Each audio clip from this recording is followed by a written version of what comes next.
प्रधानमंत्री ने देश के सभी राज्यों को संक्रमण फैलाव की दर को 5% से कम करने का लक्ष्य दिया है। बड़ी बात यह है कि यूपी पहले ही इस लक्ष्य को पूरा कर चुका है। यूपी में संक्रमण की दर महज 2.90% ही है। वहीं देश में सर्वाधिक मरीजों वाले टॉप 10 राज्यों की बात की जाए तो उसमें भी सबसे कम संक्रमण दर यूपी की ही है। इसका सबसे बड़ा कारण यूपी में सर्वाधिक जांच किया जाना है। भले मरीजों की संख्या में हाल ही में थोड़ा इजाफा हो गया हो, लेकिन अब भी यूपी देश के ज्यादातर बड़े राज्यों में संक्रमण नियंत्रण करने में सबसे आगे है। वर्तमान में सिर्फ 4 राज्य ही ऐसे हैं जो 1 करोड़ जांच का आंकड़ा छू सके हैं। इसमें यूपी के अलावा महाराष्ट्र, कर्नाटक, तमिलनाडु शामिल है, लेकिन ये सभी 1 करोड़ तक ही पहुँचे हैं, जबकि यूपी में अब तक 1 करोड़ 80 लाख जांचें हो चुकी हैं। जिस रफ्तार के साथ जांचें हो रही हैं, उससे अगले 12 दिनों में यूपी 2 करोड़ कोरोना जांच के लक्ष्य को छू सकेगा, जो दूसरे राज्यों के लिए एक मील का पत्थर साबित होगा। उत्तर प्रदेश की राजधानी लखनऊ के इंटीग्रल मेडिकल कॉलेज और एरिया मेडिकल कॉलेज पर कोरोना संक्रमित मरीज के अंग निकालकर तस्करी करने का आरोप लगा है। जन सुनवाई पोर्टल पर हुई शिकायत के बाद सीएम योगी आदित्यनाथ ने स्वास्थ्य विभाग के अपर मुख्य सचिव को टीम बनाकर जांच करने के आदेश दिए हैं।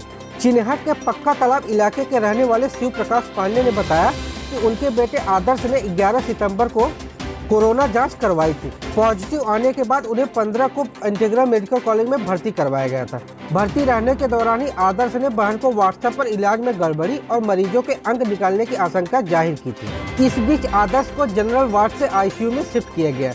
22 सितंबर को उसने बहन को मैसेज कर अस्पताल से तुरंत निकाल लेने को कहा। 22 सितंबर को ही उसे एरा रेफर कर दिया गया। आदर्श के पिता का आरोप है कि यहाँ उनके बेटे का फोन भी ले लिया गया। 26 को उन्होंने अस्पताल फोन किया तो बताया गया कि आदर्श की तबीयत ठीक है, लेकिन 15 मिनट बाद ही अस्पताल से फोन आया और बताया गया कि आदर्श की मौत हो गई है। उन्होंने जन सुनवाई पोर्टल पर मामले की शिकायत करते हुए बेटे के अंग निकाले जाने का आरोप लगाया है। कार्तिक पूर्णिमा और 11वीं शरीफ के मौके पर असामाजिक तत्वों द्वारा शांति व्यवस्था भंग किए जाने की प्रबल संभावना के मद्देनजर उत्तर प्रदेश की राजधानी लखनऊ में धारा 144 आगामी 1 दिसंबर तक लागू रहेगी। ज्वाइंट कमिश्नर नवीन अरोड़ा ने बुधवार को जारी एक बयान में कहा कि कई राजनीतिक दलों और कुछ लोगों की ओर से लखनऊ में प्रदर्शन किए जाने की संभावना है। इससे शांति व्यवस्था पर प्रतिकूल प्रभाव पड़ सकता है। उन्होंने कहा कि इसके अलावा 27 नवंबर को 11वीं शरीफ और 30 नवंबर को कार्तिक पूर्णिमा और गुरु नानक जयंती के अवसर पर असामाजिक तत्वों द्वारा शांति भंग की जा सकती है। इससे माहौल खराब होने की प्रबल आशंका है। अरोड़ा ने कहा कि इसके मद्देनजर लखनऊ में आगामी 1 दिसंबर तक धारा 144 लागू रहेगी। इसका उल्लंघन करने वालों पर कड़ी कार्रवाई की जाएगी।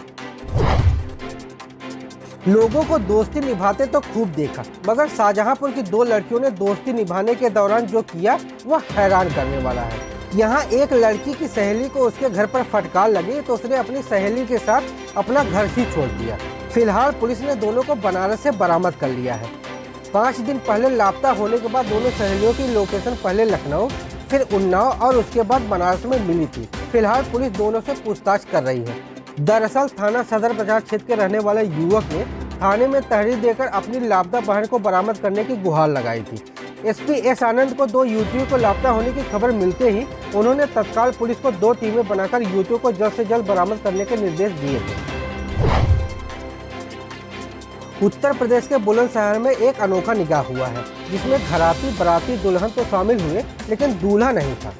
अमेरिका में कोरोना की दवा पर रिसर्च कर रहे वैज्ञानिक डॉक्टर हादी हसन का निकाह शनिवार की रात सियाना की रहने वाली कहकशा से ऑनलाइन कराया गया।